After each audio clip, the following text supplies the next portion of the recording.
High, চলে এসছে একটা নতুন ভিডিও নিয়ে। তার আগে কিছু পুরনো কথা শেয়ার করি আমার লাইফের। আমি যখন ওই স্কুল থেকে কলেজে উঠবো বা স্কুলে 11-12-এ পড়ি, তখন জানো আমাদের বাড়িতে টিভি ছিল না। এবং টিভি কেনেনি একটা কারণেই, আমার প্রচণ্ড বাজে স্বভাব ছিল। টিভি দেখলে পরে 2-3 ঘন্টা আমি টিভির পেছনেই কাটিয়ে দিব। তাও ওই চুপ করে আমার মাসির বাড়িতে গিয়ে সঙ্গীত বাংলা ছেড়ে দেখতাম টিভি। আর গানের ভলিউম ওই 80-90-এ থাকতো। আর এদিকে মাসি, বৌদি, মা সবাই মিলে প্রচণ্ড বকা দিত। সেই সময় থেকে দেব আর জিৎ ছিল আমাদের মনের নায়ক। কি ভালো লাগতো বলো ওদের স্টাইলগুলো, ওদের সেই সময়কার গানগুলো। পরাণ যায় জ্বলিয়ারে বলো, চ্যালেঞ্জ বলো, পাগলু বলো, হিরোগিরি বলো, সমস্ত সমস্ত কিছুই প্রচণ্ড পরিমাণে ভালো লাগতো। সেই সময় থেকেই অনেকবার ইচ্ছে ছিল দেব, জিৎ বা এদেরকে সামনে থেকে দেখার। যদিও বহুবার হয়েছে, এইবার আবার একবার ইচ্ছে পূরণ হতে চলেছে। আমাদের ডিউটি পড়েছিল এই যে আমাদের অফিসের কাজ, মানে আমার যেখানে ডিউটি সেখানে আর কি দেব এসছে তার নতুন ফিল্ম রঘু ডাকাতের প্রমোশন করতে। তো আমাদের তো সকাল থেকে অ্যাজ ইউজুয়াল ডিউটি পড়ে গেছে, উনি আসবেন বিকেলবেলা। তো দেখো এই দুপুর জাস্ট সবে হয়েছে 2-2:30 নাগাদ, কি প্রচণ্ড ভিড়। তখন থেকেই লোকের সমাগম হয়েছে, এনার্জিতে কারো একটুও খামতি নেই। দুপুর গড়িয়ে বিকেল হয়ে সন্ধে হয়ে গেল, তখন এনাদের দেখা পেল। এসবিএফ এর গাড়ি করে এসছিল, আর প্রচণ্ড প্রচণ্ড ভিড় হয়েছে, প্রচণ্ড ক্রাউডের মধ্যে সবাই দেবের সাথে দেখা করতে এসছে। শুধু দেব নয়, দেবের সাথে ইদিকা, সোহিনী, অনেক যে মিউজিক আর কি করে, এখন ডিরেক্টর হয়েছে মেবি, আরও অনেকেই এসছে, রঘুদাঘাটের ডিরেক্টর।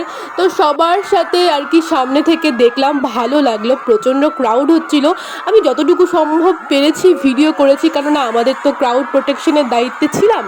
তো যাই হোক, সামনে থেকে ভালো লাগলো। দেবকে আরও এখন অনেক কিউট লাগে দেখতে, তোমরাও দেখো। এখান থেকে আমি দেখলাম এতগুলো ছেলে দেবকে চুমু খাচ্ছে।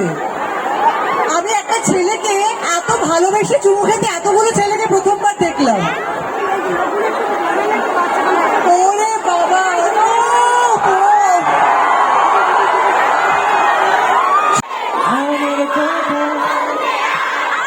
এদেরকেই বলে স্টার, তাই না? যখন ইচ্ছা, যখন হয় ওয়েট কমিয়ে দিতে পারছে, যখন ওয়েট হয় ইচ্ছে ওয়েট বাড়িয়ে দিতে পারছে, যে খুব মেনটেন। যখন হয় 4 কিলো 5 কিলো কমিয়ে দিল, 2 মাসের মধ্যে 4 কিলো 5 কিলো বাড়িয়ে দিল।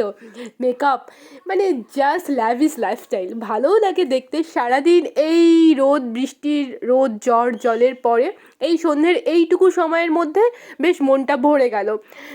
ছোটোবেলার স্বপ্নের নায়কদের দেখতে সামনে থেকে কার না ভালো লাগে।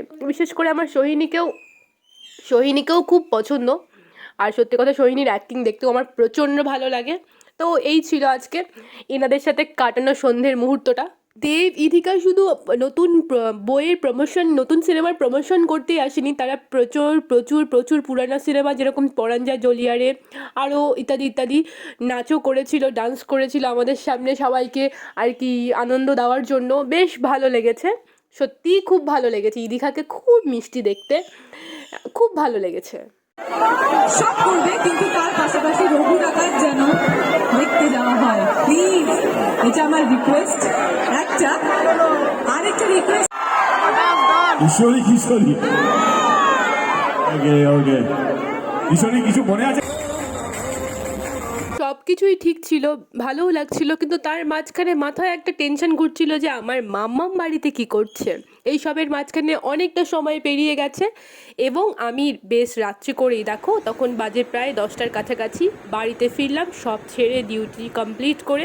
এবং আমার মাম্মাম দেখো বাড়িতে আসার পরে আমাকে ছাড়ছেই না। তো যতই যাই করি না কেন, মনটা বাড়িতেই পড়ে থাকে, শুধুমাত্র এই পাকা বুড়ির জন্য। তো এই ছিল আজকের আমার ডিউটি ডিটেলসের ভিডিও। কেমন লাগলো? ভালো লাগলে লাইক করে দিও, টাটা।